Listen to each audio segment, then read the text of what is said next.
Aku nikmatin. Aku datang, aku nikmatin, aku jaga, aku pulang dan bilang terima kasih. Terima kasih ke Pada gunung yang telah memberikan keheningan yang aku cari.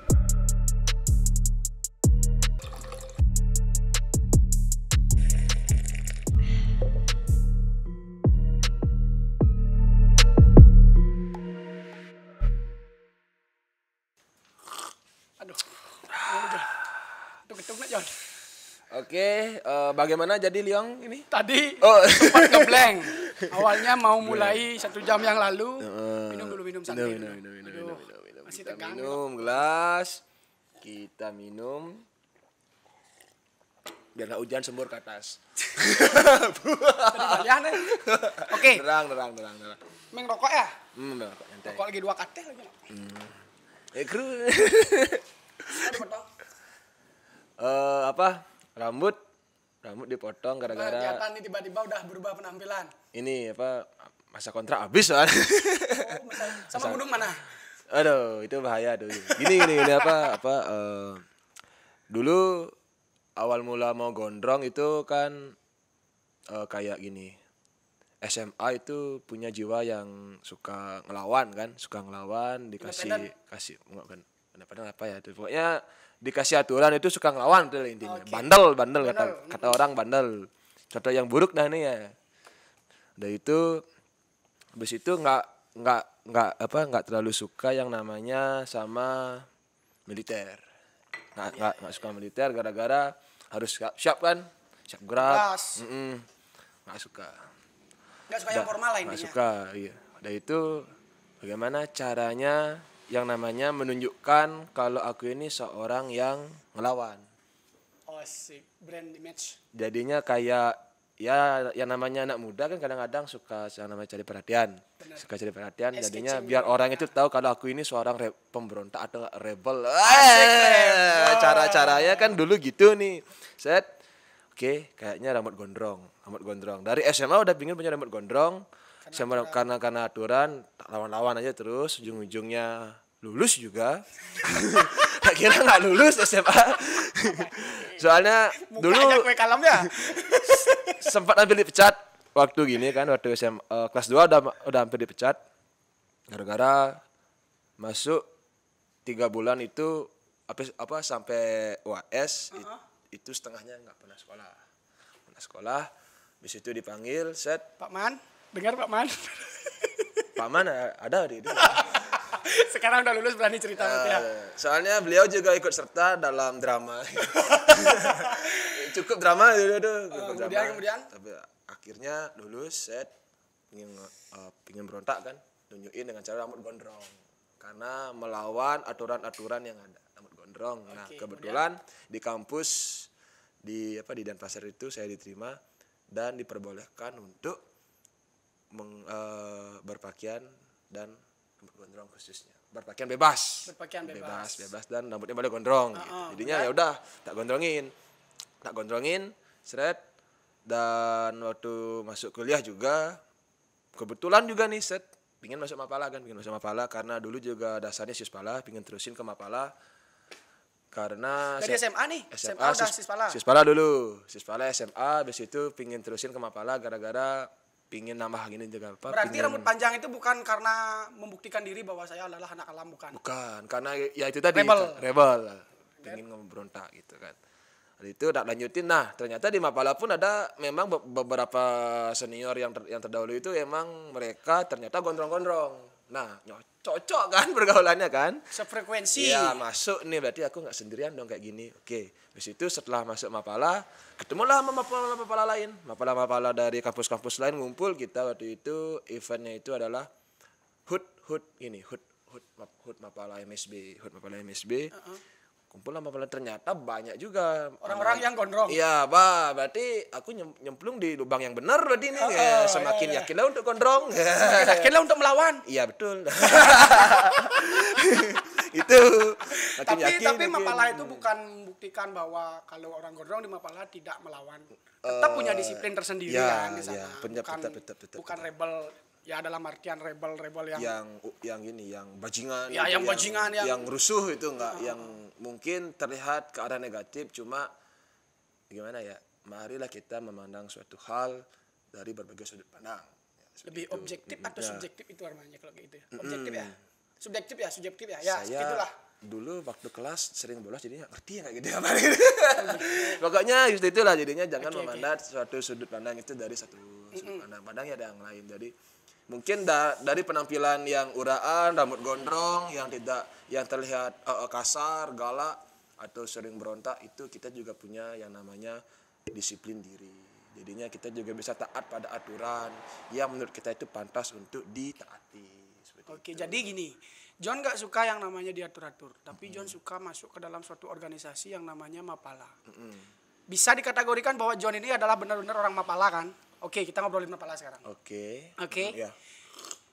Jadi John kan gak suka diatur, sedangkan dalam suatu organisasi itu kan ada loh. Ya. Peraturan itu ada. Tetap aturan ada. Oke. Ini yang gak suka diatur dalam konteks berpakaian, pergaulan, atau prinsip, atau pilihan untuk menjalani hidup.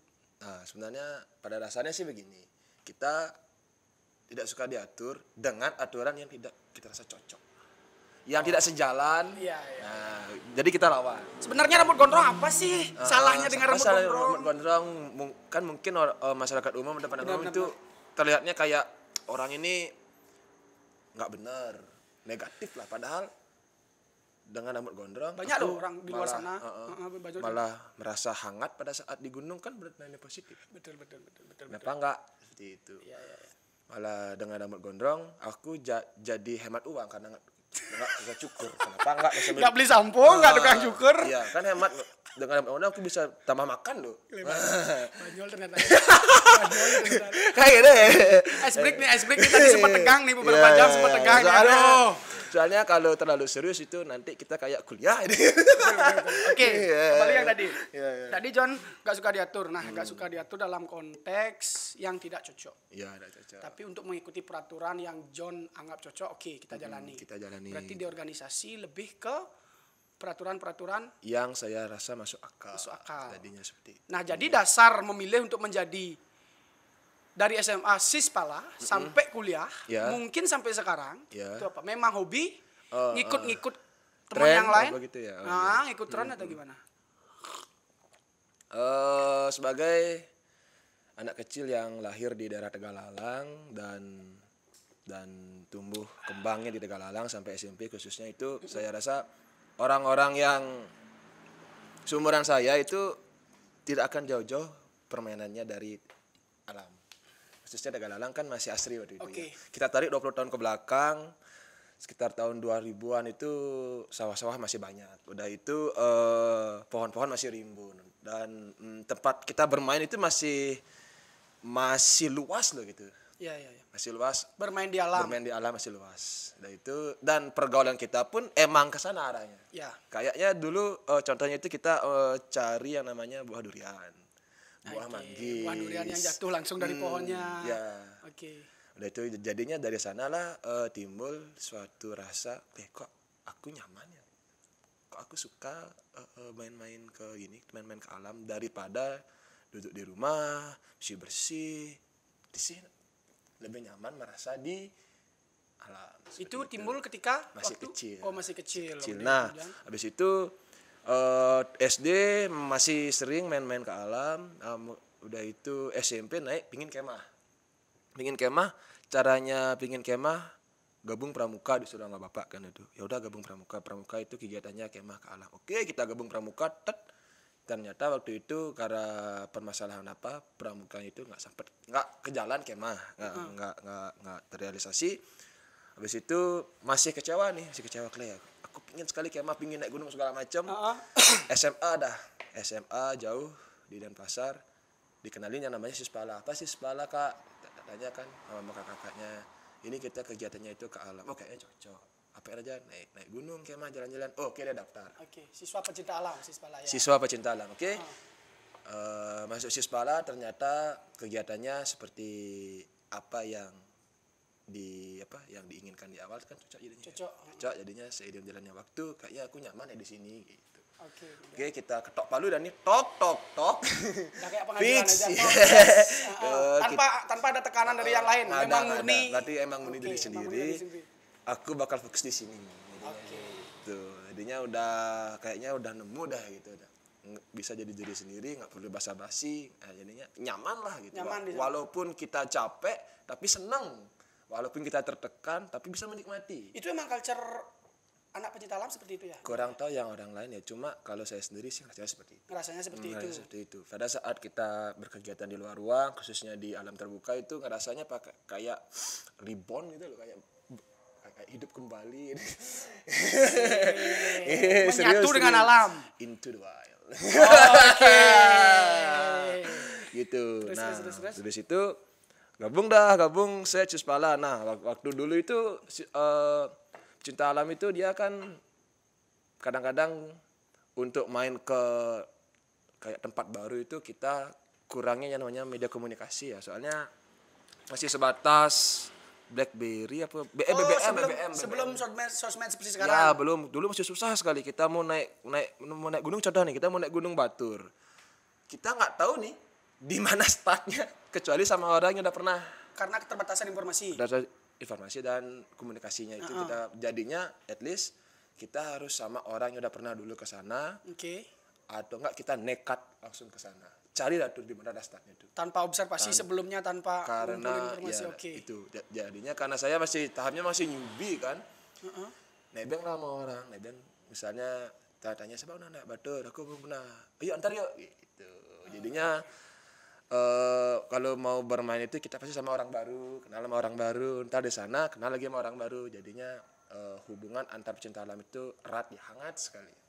Oke. Jadinya kita nganggapnya itu kita semua saudara karena pada dasarnya semua manusia di hadapan alam itu sama, terlepas dari kasta, derajat dan yang lain-lain seperti itu. Oke, good. Itu dia. Oh, artinya intinya John tuh bebas lah di sana ya. Nah, itu dah yang membuat saya merasa lebih jatuh cinta lagi. Kegiatan. Soalnya gini, John sempat di rumah jarang kelihatan. Ya. Berarti John memang fokus di keorganisasian di Sispala waktu SMP, waktu SMA Sispala, waktu SMA Mapala. SMA Sispala. Sispala, kuliah Mapala. Ya, gitu jadinya.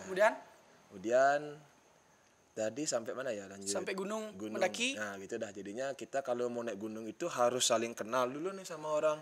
Kalau nggak mau ngambil risiko tinggi kan. Karena pada dasarnya ilmu untuk pendakian itu kita masih minim. Caranya packing, baca peta kompas, ngitung derajat, survival dan lain-lain itu kita masih kurang ada waktu Sispala. Tapi kita punya niat untuk naik gunung gitu. Jadinya mau nggak mau nebeng. Nebeng sama orang, akhirnya kenal. Yalah relasi lagi nih antara pendaki, nambah kayak link lah istilahnya. Zaman sekarang kan link untuk relasi gitu. Nah, habis itu saat kita naik gunung, yang saya masih ingat dulu itu kita sesama pendaki itu pasti saling tegur sapa. Pas saling tegur sapa ya basa-basi dikit lah.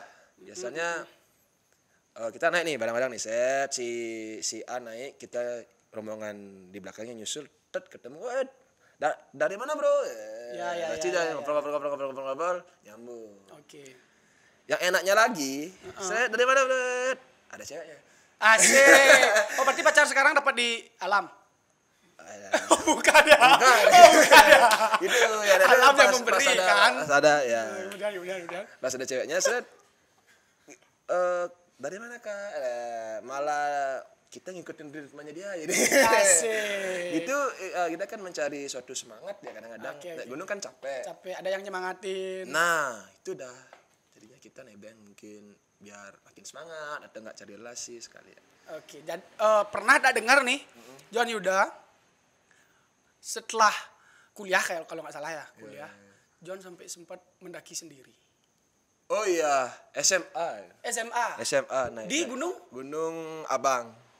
Temani Gunung Abang. Temani. Sampai segitunya sendiri loh. Sendiri. Apa sih motivasinya? Motivasi naik gunung sendiri waktu itu pertama gini. Naik gunung sendiri itu karena emang pingin ngerasain yang namanya sunyi hening gitu. Sunyi hening biar benar-benar aku dan alam gitu. Just you and me. Yes, that's right. Oke. Gak ngerasain ya takut atau? Mungkin takut ngerasain, cuma gimana rasa takut tuh kayak kalah dia sama rasa pingin tahunya itu. Ingin tahunya. Ingin tahunya itu aku udah masa bodoh dengan rasa takut, aku masa bodoh dengan omongan orang lain, aku dibilang gila naik gunung sendiri. Terserah lah. Serah, itu urusannya mereka. Yang penting aku sekarang naik gunung. Aku happy. Aku nikmatin. Aku datang, aku nikmatin, aku jaga, aku pulang dan bilang terima kasih. Terima kasih kepada gunung yang telah memberikan keheningan yang aku cari. Asik. Seperti itu. Kok serius dan jene? Ente gede nak bareng naik. Dunia bertegang 1 jam. Aduh. Jadi seperti itu. Naik gunung jadi sendiri. dari yang awalnya ya kita sih memang. Cuma sebenarnya naik gunung sendiri itu nggak dianjurkan. Karena? Itu ya berisiko tinggi. Berisikonya tinggi karena Ada kita nggak insiden, tahu ya misalnya cedera ada dibilang dari faktornya kita atau enggak dari faktor luar, misalnya hujan, tanah longsor, kita kan nggak tahu. Cuma itu nggak dianjurkan. Tapi sekali lagi itu contoh yang salah, jadi jangan diikutin. Manusia di sini kayaknya nggak suka mendaki. Ini sukanya ini tidur kayak semua nih, baru suka nih orang-orang Suka gunung. Suka gunung. Ya, cuma gunung gini. Gunung beda tempat. Ya. Oke. Gunung beda jenis. Produce-nya beda. Iya. Kalau di sana John Yuda produce-nya hanya saya dan gunung. Keheningan. Kalau yang lagi satu kerisihan. Ada yang risih, ada yang agak dah skip. Desahan. Next. Jangan dipancing John. Paling sisi kalau ngerah ke sana. Tapi sebelum itu seruput dulu. Boleh dibantu nggak, brother? Habis no. Tapi tegang nih dunia tuh. Komen PR, oke, nanti tak brief kamu. Lo, bercanda. Potong gaji. Potong gaji. Berarti John sampai berani memutuskan sendiri ya. Sendiri. Pengen melanjutkan statement yang tadi lagi dikit. Benar sih katanya John tadi, thank you. Bahwa kita di Tegalalang sebelum 20 flashback 20 tahun ke belakang, sawah masih banyak, kayak ladang masih luas. Ya, itu dah. Tapi memang karena perubahan zaman kita nggak menyalahkan itu. Ya. Kita harus mampu beradaptasi. Sampai John Yuda memutuskan untuk this is my life. Itu dah. Sampai berani mendaki sendiri. Berani. Berarti memang itu belajar dari pengalaman-pengalaman berjalan atau memang ada cara tersendiri kayak mengikuti kursus atau memang mengikuti pelatihan-pelatihan. Karena kan John bilang tadi bahwa di awal-awal sebagai newbie nggak tahu. Sampai berani memutuskan sendiri berarti kan SOP lah kita bilang. Oke. Udah Memahami dengan betul-betul. Itu gimana prosesnya?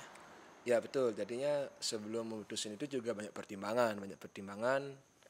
Ini kita pun naik gunung juga mikir-mikir risiko kan, walaupun aku pingin sendiri, aku udah kenal jalur, aku sampai letak batu dan rumput Gunung Abang aku hafal lah, bisa bilang gitu kan. Misalnya seperti itu, cuma tetap pendakian sendiri itu berisiko. Misalnya, karena ya kita nggak tahu alam bakal gimana, kita nggak pernah tahu. Jadinya sebelum memutuskan untuk naik itu semua perbekalan baik dari mental, fisik, perlengkapan, sarana prasarana, serta pengetahuan itu dipersiapkan. Semua manajemen perjalanan itu udah disetting sedemikian rupa untuk mengurangi risiko terjadinya hal-hal yang tidak diinginkan. Betul. Gitu memang John ya, kalau memang kita menjalankan sesuatu yang memang benar-benar kita suka. Ya betul. Dan apalagi berkecimpung dan orang-orangnya sefrekuensi itu memang benar-benar. Wah, enak sekali.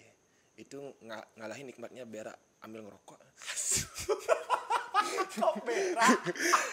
Pagi-pagi penikmat itu kan berak ngerokok, terus enak kan? Kelas kopi pernah nggak? Enggak sih ambil berak ambil ngopi. Kalau yang pernah, sering akhir-akhir ini kayak gitu. Berak ngopi ngerokok. Waduh, masuk keluar. Aduh, nikmatnya luar biasa. Oke. Kenapa ke sana? Oke, lanjut. Itu sendiri di Gunung Abang. Gunung Abang sendiri. Ada lagi informasi lebih yang lagi satu. Ternyata aku dipantau. That's why I want to make a conversation with you. Asik. Rasa jadi orang terkenal. Oke, dan kalau nggak salah nih, sekarang klarifikasi dari John Yuda nih. Pernah katanya ke Jawa sendiri. Janjian sama orang yang tidak dikenal, tapi memang pencinta alam juga. Senekat itu, John? Ke Jawa sendiri ya, itu SMA juga. SMA lagi itu. Pantesan nggak pernah kelihatan lo di rumah. Ya ke Jawa sendiri soalnya. Gini. Naik Vespa? Enggak. Kita bukan kita, saya waktu itu ikut open trip. Ada kayak jasa penyedia perjalanan. Nah, kita bayar mereka, ntar mereka yang atur perjalanan kita. Gitu. Cuma meeting point-nya itu di Malang. Di Malang waktu itu mau naik Semeru. Mau naik Semeru. Naik Semeru. Wow. SMA itu gimana ada gilanya itu Gak naik peduli gunung. dah ya. Pokoknya Semeru. Pokoknya Semeru perlu uang 600. Oke.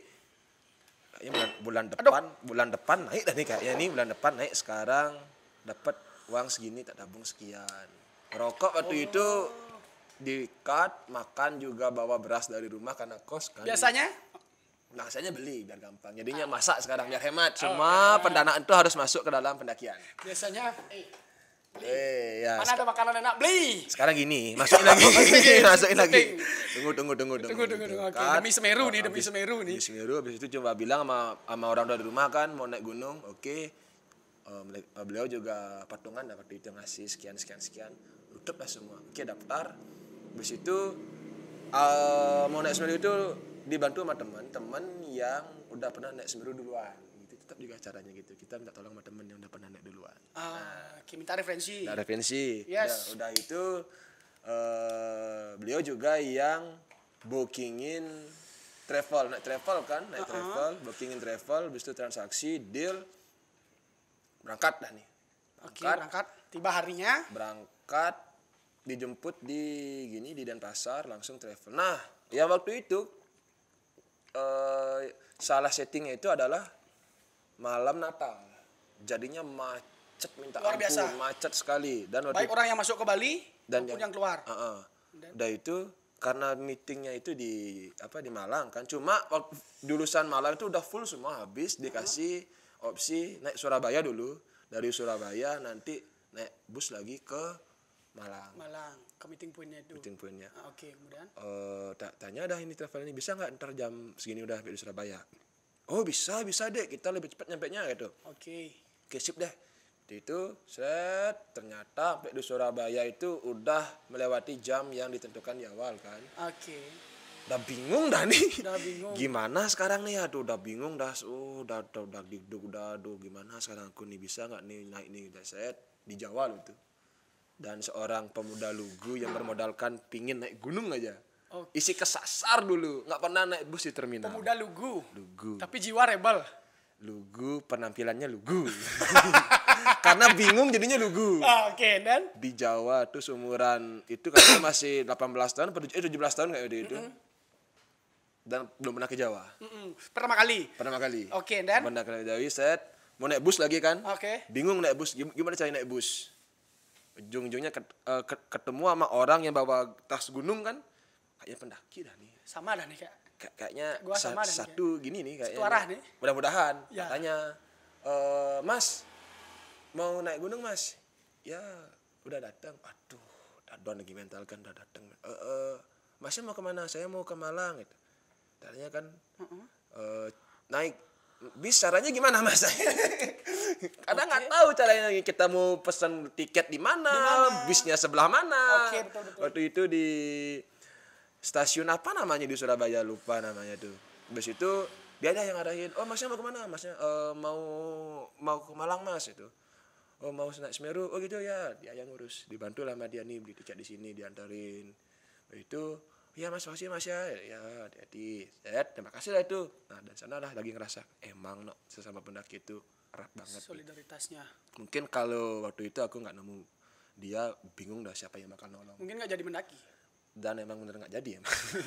Nggak jadi waktu itu nggak jadi. Jadinya saya sampai di Malang itu kita ada jam 6 sore. Jam 6 sore itu tak telepon kayaknya udah jalan mereka. Literally late. Iya tuh. Bingung lagi, donnya setengah mati. Kalau nangis tak lempar kirir semua tuh.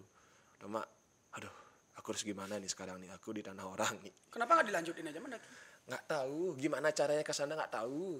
Soalnya gini kan, ternyata waktu itu yang jadi kendala itu kan jarak tempuh itu waktu tempuh udah di luar prediksi. Dan ternyata udah ditinggal. Mental down, pengetahuan nggak tahu, relasi nggak ada. Kemudian mutusin untuk balik dah lagi. Balik Balik dah lagi. Udah tekad nih bulatnya bahwa harus balik. Balik dah lagi karena udah bingung mau menghubungi siapa di sana, nggak ada. Udah itu emang naik gunung juga masih belum setren sekarang gitu kan, jadinya susah lah mau menghubungi siapa, nggak tahu apa-apa. Balik pokoknya sistemnya kayak tadi aja dah, tak ikutin kayaknya tadi langsung ke bus dah, aku langsung udah ke bus, tak lihat dan nih bus mana nih lagi, oh nih kayaknya bus Bali, tak tanya gininya kernetnya Bali pak, ya enggak bisa nggak naik lagi satu gitu. Waduh full dia bilang gitu, waduh gimana nih, terus nggak ada lagi bus mau Bali pak, ini dah yang terakhir udah jam segini soalnya ini lagi bentar lagi mau jalan. Tanya langsung, Pak, berapa bayar busnya, Pak? Waktu itu kayaknya 150 deh. 150, langsung, Pak, saya bayar 200, tapi saya kasih bayar. Oh ya deh, nggak apa-apa. Dapat kursi itu di kernet. Ya nggak bisa, yang kaku kayak gini. Sampai Bali kayak gini. Oke. Keluar fisik mendakinya? Rata pantat tuh. Nggak bisanya lele. Oke. Yaudah yang penting pulang dulu sampai Bali, ntar sampai Bali lagi rencanain mau ngapain. Di jalan tuh udah akhirnya karena emosi kan, udah sampai di sini kok aku bisa gagal dulu. Nangis akhirnya di sana. Sampai Bali nangis. Di jalan mau ke Bali nangis, di bus. Kecewanya bukan karena duduk kayak gini. Bukan. Karena nggak dapat mendaki. Iya, di samping sakit badan juga. Kalau Yong udah pasti nangis karena nggak dapat tidur nih. Duduknya kayak gini nih. Aduh, udah kecewa sekali, udah nangis di bus. Ujung-ujungnya ditanya sama supir bus, Dek kenapa Dek? Curhat akhirnya. Curhat. Itu saya nyeplos, mau naik gunung gitu. Oh, anak Bali Gus? Nggih Pak. Oh yang anak Bali masih. Oh ketemu orang Bali dan rantau itu kayak aduh, kayaknya saudara lagi nih. Ngobrol bahasa Bali.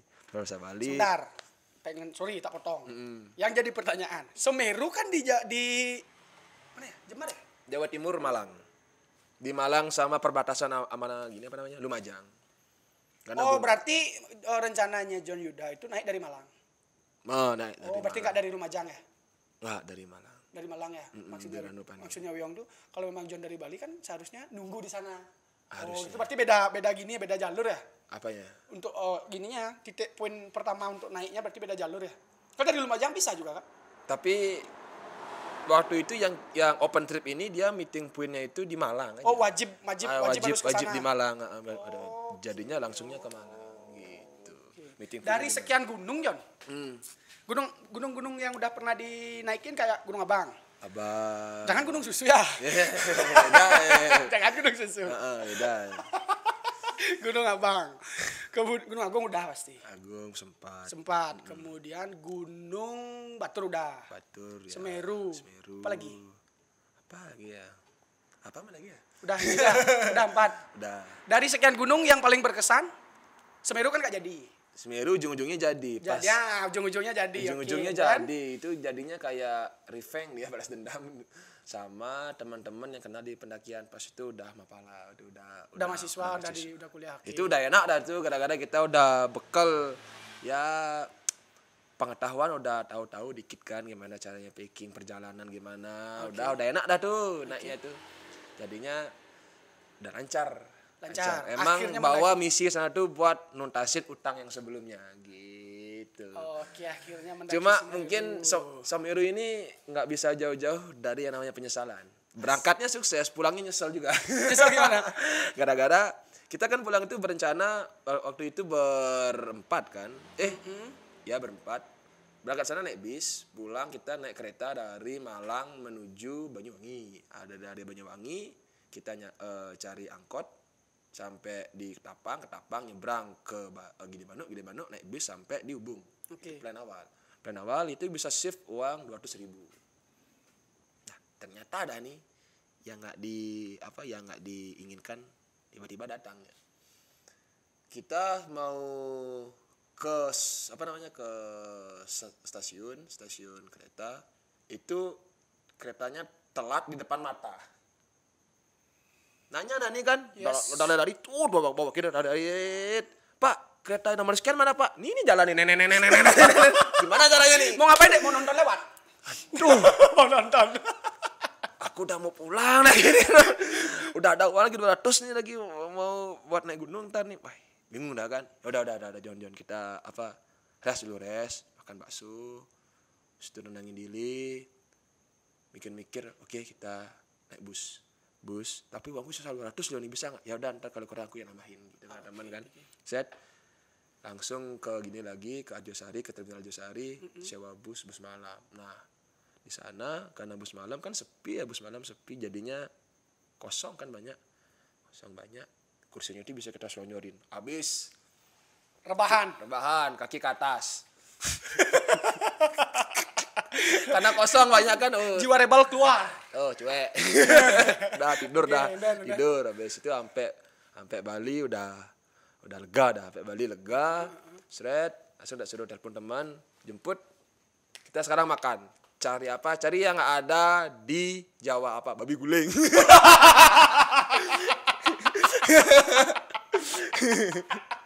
Karena di Jawa nggak ada babi guling.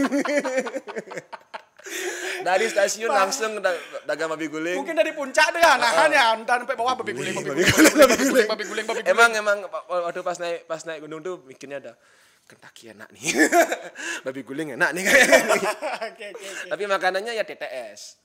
Tahu tempe sambal atau enggak tahu tempe sayur. Itu ya terus. TTS. Tak kirain teman tapi suka. Enggak. Tahu tempe sambal. Kayak gitu. Makanya babi guling harus itu balas dendam lah gitu. Perbaikan gizi langsung pesan 2 porsi. Habis yang satu langsung next yang kedua. Kemudian basa-basi. Habis itu udah lancar, res. Cerita sama teman-teman, asik Semeru asik. Ujung-ujungnya teman yang dengar cerita ini pingin naik, cuma dia ngajak juga untuk nganter kan. Udah naik aja, aku kasih tahu aku nggak ada uang lagi. Ini rinciannya, ntar kamu itu kesini beli apa aja, tak kasih dia gitu. Yang paling berkesan di mana, John? Sebenarnya semua berkesan. Yang paling apa namanya, semua berkesan. Bingung. Berarti setiap gunung tuh memiliki ceritanya masing-masing. Yang ada kurang lebihnya. Especially di Semeru karena ini kayaknya tingginya hampir sama kayak di Gunung Agung kan? Bukan. Kalau Semeru berapa ya? 3676 ya. Kalau nggak salah ya. Kalau yang paling tinggi Rinjani sih masih 3746 berapa lupa dah. Lebih tinggi Rinjani ya. Dari Gunung Agung. Dari Gunung Agung. Gunung Agung masih 3100. Sekarang nggak tahu berapa Gunung Agung. Oke, berarti setiap gunung memiliki cerita tersendiri. Ceritanya masing-masing. Jadinya ya gitu dah. Oke, susah kita kalau disuruh ceritakan part 2. Oke. Dari sekian gunung. Nah, ini kan masa kecil, John. John ingat pernah nggak ngerasain bahwa kalau kita main kayak keluar sekolah, terus main ke ladang, langsung lihat tumbuhan yang bisa dimakan. Gunggong lah kalau bahasa Balinya. Gunggong ya kayak stroberi itu kan. Raspberry namanya sana asal. Tahu. Bahasa Balinya itu gunggong. Oke, dari sekian gunung yang mungkin John kayak uang jajan habis atau kelaparan. Pernah enggak ngerasa survival? Survival nih. Pernah enggak ngerasain kayak gitu? Pernah pernah. Berarti harus tahu dong tumbuhan yang mana yang boleh dimakan, yang enggak. Biar enggak salah makan. Cek latang das. Sorry latang ini bahaya. Kan ada film Into the Wild yang dia itu mati gara-gara dia salah makan tumbuhan. Emang fatal pengaruhnya. Fatal ya? Sampai mati loh. Oke. Sampai mati. Maka dari itu ada perlu yang namanya suatu pengetahuan yang cukup juga untuk berkegiatan di luar ruang supaya risikonya tak terlalu fatal. Kan nggak lucu kita yang niat awalnya mau jalan-jalan, mau happy, mau memenuhi status sosial media kita. Asik. Yang sekarang keren. Wih, mendaki I love you from. Malah ujung-ujungnya yang dapat untung akun-akun info-info titik yang ngasih kabar korban naik gunung meregang nyawa gara-gara apalah permasalahannya gitu. Kayak gitu. Apa yang boleh bawa? Saya bangga loh jadi anak Mapala. Asik. Maksudnya jadi apa yang bisa John, kenapa John sebangga ini gitu loh jadi anak Mapala? Apa sih yang ada di dalam organisasi Mapala? Kalau bangga awal-awal itu gara-gara gimana ya? Karena suatu ingin sekali belajar lebih lagi tentang pendakian. Dasarnya itu aja, pingin belajar lebih tentang pendakian dan bingung belajar di mana. Jadinya mau masuk Mapala kan. Harus masuk organisasi. Ya, karena dulu, kalau nggak masuk Mapala, kalau nggak dapat informasi sendiri, mungkin sendiri. Mungkin terus-terusan kayak gitu kayak itu. Makanya kan susah kan? Iya. Makanya susah. Kita kalau mau pingin tahu caranya naik gunung, gabunglah dengan orang-orang yang suka mendaki. Kalau ingin mabuk, mabunglah dengan orang-orang yang suka naik gunung kan masuk. betul. Gitu. Jadinya apa yang kamu inginkan untuk mencapai lebih cepat, buatlah lingkunganmu menyukai hal yang seperti itu. Atau enggak kamu masuk ke lingkungan yang menyukai yang kamu ingin. Siap. Tangan sama Luna Kru unap-unap. Kru unap-unap. Kayak gitu. Oke, John. Simpelnya kayak gitu. Oke. Terus dari sekian pengalaman John Yuda, apakah Mapala itu memang pure cuma mendaki doang? Enggak kan? Enggak. Namanya aja mahasiswa pecinta alam. Di alam itu kan enggak gunung doang. Mama papa larang. Itu nyanyian. Itu nyanyian. Kadang-kadang juga mahasiswa paling lama. Kadang-kadang ini kan di kelas-kelas ini ya. Oke. Ya, cuma kalau Mapala gimana ya? Mapala itu mahasiswa pecinta alam. Tentunya harus menjaga kegiatan di luar ruang, khususnya di konservasi.